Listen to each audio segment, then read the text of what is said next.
Salam saudaraku yang terkasih di dalam Tuhan Yesus Kristus. Bagaimana kabar saudara di rumah?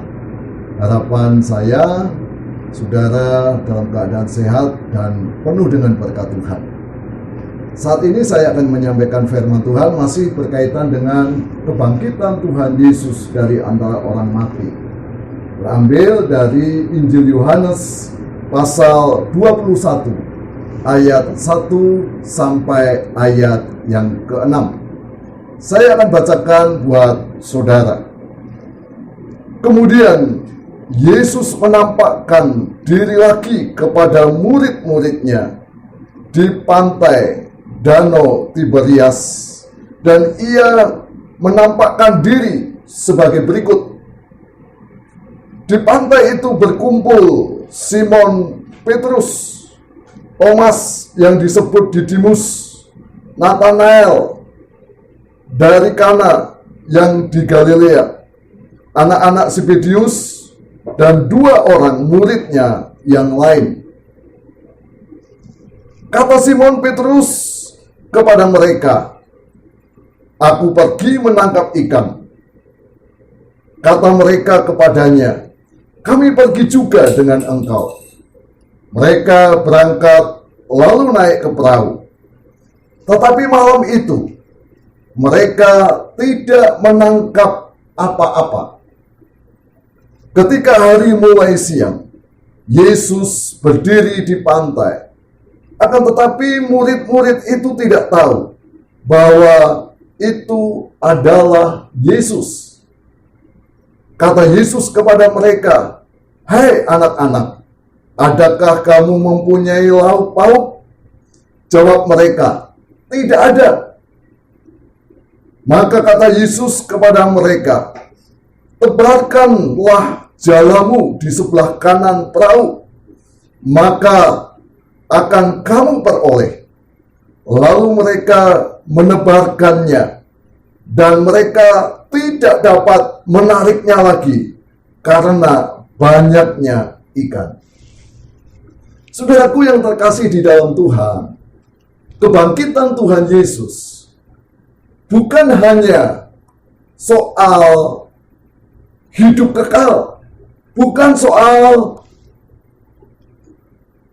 mengalahkan kematian, mengalahkan kuasa maut, tetapi kebangkitan Tuhan juga dibuktikan menolong murid-muridnya yang sedang dalam persoalan.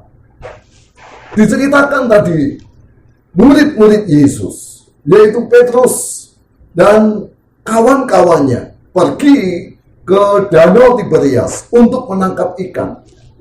Saudara, kita tahu Petrus adalah seorang nelayan, dan dia tahu persis bagaimana cara dia menangkap ikan, bagaimana ikan itu dapat diperoleh. Saudaraku, tapi malam hari itu Petrus dan kawan-kawannya tidak mendapatkan apa-apa. Pada waktu pagi hari, ketika Petrus dan kawan-kawannya pulang, berdirilah Yesus di pantai. Tetapi saudara-saudara, dia tidak dikenali oleh murid-muridnya. Murid-murid tidak mengenal Yesus yang menampakkan diri kepadanya. Lalu Yesus berkata, "Tebarkan jalamu di sebelah kanan perahu." Dan Petrus dan kawan-kawannya menebarkan jalannya, dan dia mendapati begitu banyak ikan sehingga dia tidak lagi mampu menarik jala yang penuh dengan ikan. Saudaraku yang terkasih di dalam Tuhan, kita belajar di sini bahwa kita boleh saja berusaha, kita boleh saja bekerja, kita boleh saja mengupayakan untuk kebutuhan kita, kita mengupayakan untuk segala sesuatu yang kita harapkan. Namun ingat, segala sesuatu ada di dalam keputusan Tuhan. Saudaraku, kita belajar dari kisah ini. Petrus percaya kepada orang yang mengatakan untuk menebarkan jala, padahal orang itu adalah Yesus.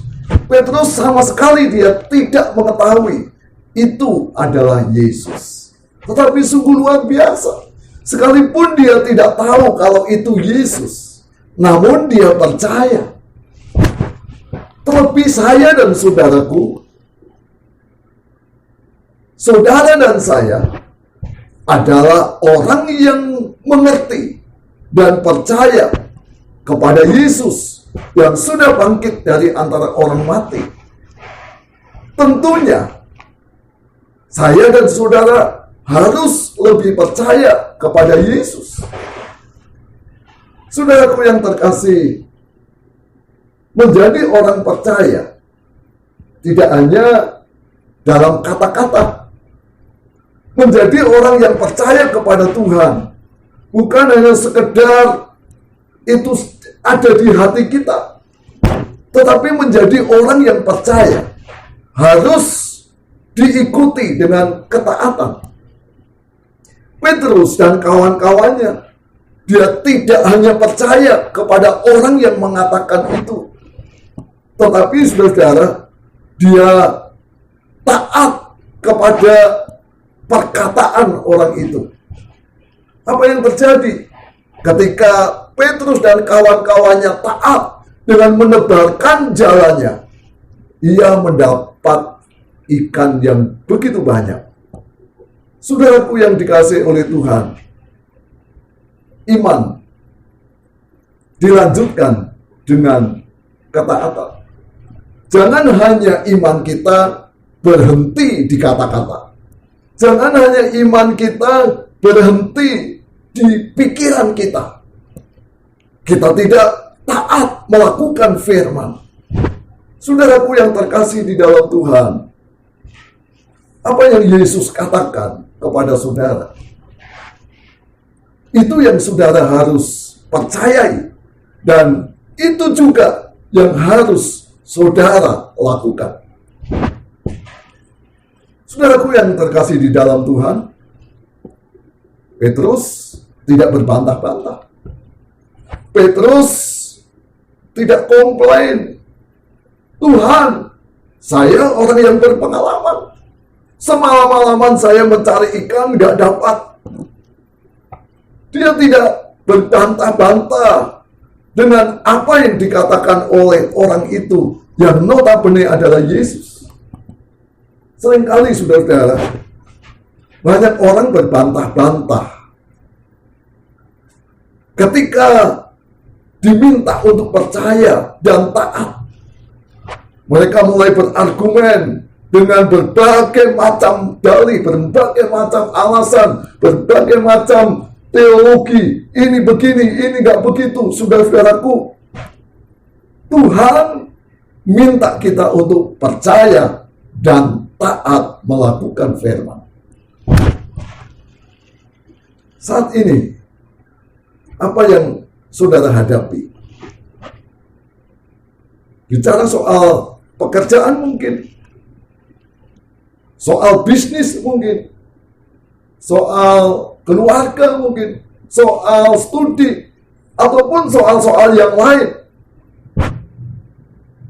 Saudaraku yang terkasih, tidak salah kalau kita mengupayakan dengan maksimal. Kita bekerja keras, kita memikirkan, kita merencanakan segala sesuatu, namun tetaplah percaya kepada Tuhan. Dan taatlah apa yang Tuhan katakan kepada saudara. Taatlah kepada firman yang sudah diajarkan kepada saudara. Dan itu yang membuat Tuhan menyatakan mujizatnya. Itu yang membuat Tuhan menyatakan kuasanya kepada kita. Tidak terlalu sukar buat Tuhan untuk menolong saudara dan saya. Tetapi yang sering kali kita tidak mendapatkan pertolongan adalah kita kurang taat. Kita terlalu banyak berpikir, kita terlalu banyak berdalih, dan kita tidak mau melakukannya. Saat ini saudara, bukan waktunya kita berdalih, bukan waktunya kita berbantah-bantah, tapi waktunya buat saya dan saudara percaya kepada Tuhan Yesus dan taat kepada firman-Nya. Lakukan itu. Saya percaya mujizat yang pernah dilakukan oleh Tuhan Yesus kepada Petrus dan kawan-kawannya, itu pun juga akan dilakukan buat saya dan saudara. Kiranya Tuhan Yesus memberkati kita semua. Biarlah firman Tuhan ini menguatkan, meneguhkan kita di saat kita menghadapi situasi yang sulit. Mari kita berdoa. Bapa di surga, kami datang kepadamu, kami percaya kuasa-Mu tidak pernah berubah. Kalau Tuhan sanggup menolong Petrus dan kawan-kawannya, Tuhan sanggup mengadakan mujizat kepada Petrus dan kawan-kawannya. Saat ini juga kami percaya dan kami mau taat terhadap firman Tuhan. Dan itu yang akan menolong kami. Karena kami percaya, di dalam percaya dan ketaatan kami mendatangkan kuasa Tuhan dinyatakan di dalam hidup kami.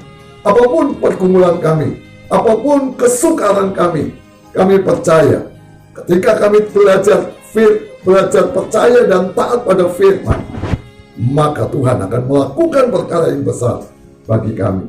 Terima kasih Tuhan, berkati seluruh sidang jemaat-Mu yang ada ini, supaya mereka menjadi percaya dan taat pada firman Tuhan, dan mereka akan mendapatkan pertolongan dari Tuhan yang ajaib. Terima kasih Bapa di surga. Ini doa kami alaskan di dalam satu nama yang berkuasa, Tuhan Yesus Kristus. Haleluya. Amin. Terima kasih atas perhatian saudara. Tuhan Yesus memberkati. Shalom.